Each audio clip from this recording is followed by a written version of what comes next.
Barong nga pala ang sadya ko din sa hibasanan, kaso nga lang ayanong dalang. Kaya naman ay ilang araw ko pang inipon bago ko mailuto. Sinama ko na nga rin pala yung saang na mga nakuha namin sa paninisid para magmukhang marami.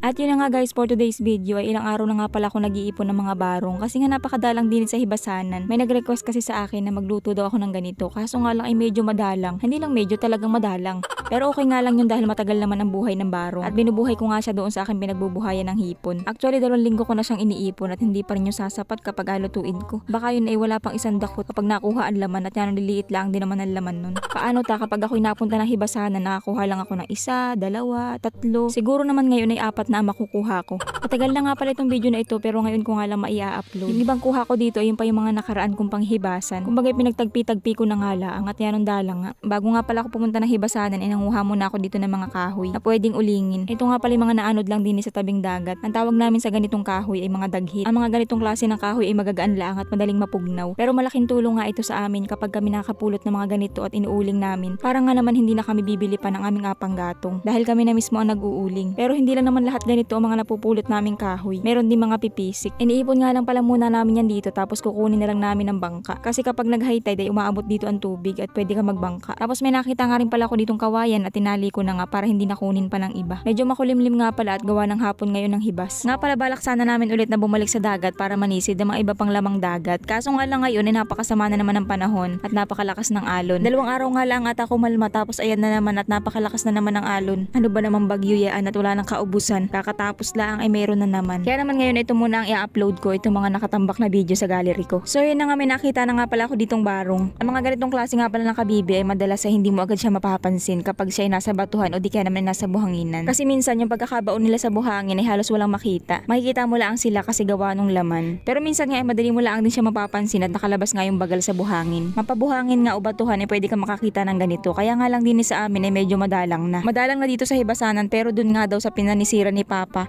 nung nakaraan ay nakakita daw siya. Halos magkakatabilaang daw at malalaki din. Naipakita ko na nga rin pala yung mga nakuha ni Papang barong nung nakaraan kong vlog. Bukod pa nga dun sa naipakita ko dun sa video, may nakuha nga rin pala si Papa pa na 5 piraso na malalaki. At sabi nga ni Papa marami nga daw doon sa mga napanguhaan niya. Kaso nga lang hindi na niya pinanguha at gawa ng maabala nga daw siya sa paninisid ng lapo. At yan nga sana ang panguhaan namin ngayon sa dagat. Kaso nga lang ay malabo at malakas ang alon. So bali next time na lang kapag kumalma na. Nakakita nga pala ako dito ng bangkalan at yan nga palang klase ng shell na yan ang hindi nauubos din sa amin. Napakarami niyan din sa hibasanan. Paano tayo walang pumapansin yan at gawa ng napakakunat nga ng laman. Ang magandang luto lang dyan ay atad rin baga ng pino tapos adubuhin o di kaya naman ay ginataan. At saka siguro kaya marami pang ganyan din sa amin kasi nga medyo mahirap din siyang hanapin lalo na kapag nakabaon sila sa buhangin sa ganitong medyo mabato. Hindi sila masyadong mapapansin. Tapos nakakita nga rin pala ako dito ng gutos. Ayan o, nanginginain siya ng kasag. Mahirap tong hulihin at gawa ng may butas. Ayan at pumasok na nga siya sa butas. Mas maganda kapag mangunguha ka ng ganitong gutos ay gabi. Mga nakalabas kasi sila kapag gabi. May nakita nga rin pala ako ditong kasag at ang liksi nga, ayan hindi ko mahuli. Pero imbis na lumayo nga, abay lumapit palalo sa akin. Abay gusto talaga magpaulam. Pero maliit pa naman kaya hindi ko rin kinuha. Tapos may nakita nga rin pala ako ditong talabang kuya. Ito naman yung talabang kuya na sinasabi ko na hindi lumalaki. Halos ganito lang talaga sila kalalaki. Kadalasan sa mga ganito ay nakadikit sa bato. Napakabilis nga lang pala ng hibas at tumataib na nga agad. Kapag may nakita kang ganyan sa ibabaw ng tubig, para bagang nga kulapa ang tawag namin dyan ay ibig sabihin yan tumataib na. Tumataib na nga pala ay isang barong pala ang nakukuha ko. Kaya naman ay kung ano nga na makita ko din sa hibasanan ay kinukuha ko na basta pwedeng ulamin. Kung titingnan nyo rin video parang wala lang ay pero may nakikita akong suso.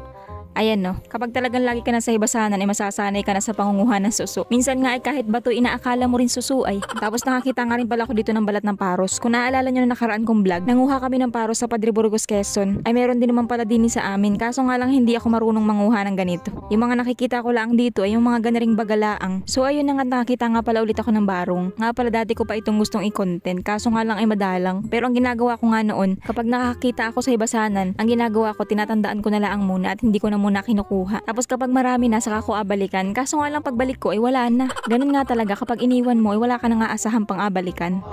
O akala nyo tungkol na naman sa pag-ibig yan? Ako hindi. Kayo talaga puro kayo pag-ibig ka, kaselfon nyo yan. So ayun na nga't napakabilis ang taib. Medyo malalim na agad din sa pinanghihibasanan ko. Hindi nga pala muna ako umuwi, nakatambay lang muna ako din sa mga puno ng pipisik. At nagtitingin ko anong pwedeng makuha ko din sa dolaruhan na pwede ko ring ma-content at ma-share sa inyo. Tapos ayun nga, nakita ko dito ng shell na hindi ko alam kung anong tawag dito. Pero alam ko ito kinakain kasi naitanong ko na ito kay mama dati. Nakalimutan ko nga lang kung anong tawag dito. Pa-comment naman po mga katabo di ko anong tawag nyo dito. At kung anong masarap na luto dito para matistingan din nating magluto magluto ng ganito. Tapos may nakita nga rin pala ako ditong punaw. Sa lahat ng mga shell na nailuto ko na, ito talagang hindi malansa. Kapag siguro nagkilaw ka ng ganito, kahit wag mo na siyang lagyan ng suka, diretso lamo na, ay pwedeng pwede at gawa lang wala siyang kalansa-lansa. Pero kapag usapang kinilaw nga, ito talaga ang pinakadabes na kilawin. Ay ang mga nagalanguyan na yan ay mga guno. Sayang kung may dala lang sana akong lambat, ay dinahuli ko yan. Napakababaw laang ngayon. Sinisiba sila ng mga isda kaya napadpad sila din sa tabihan. So bali ito na nga pala yung mga nakuha ko. Samot-sari na nga pala yan. Kahit ano na lang ang makita din na pwedeng kainin. Ay hala, kunin lalo pat adalong piraso lang ang nakuha kong barong ay. At yun na nga sa wakas ay mailuluto ko na rin ang mga nakuha kong barong. Napakatagal kong inipon yan. Buti na nga lang talaga ganito yung naisipan ko. Buhayin ko na lang sa buhayan. Kasi nga kapag yung inaiwanan ko lang sa hibasanan ay pagbalik ko naman ay wala na, ay di wala din.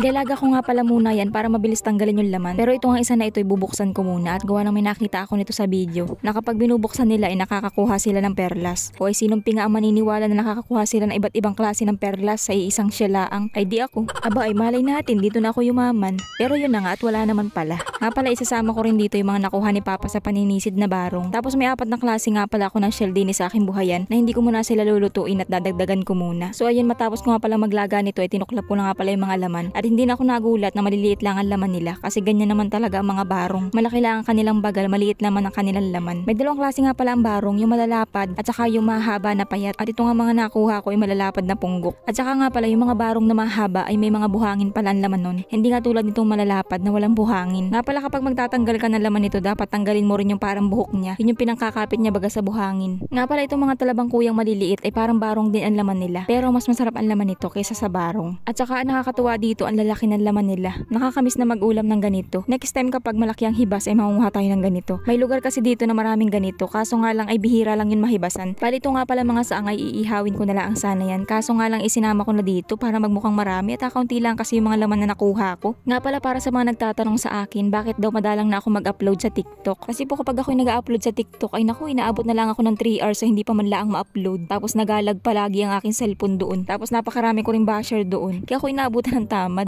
Lahat na lang baga ng aking ginawa ay pinuna. Wala na baga akong ginawang tama. At saka yan, ang hirap pasayahin ng mga tao doon.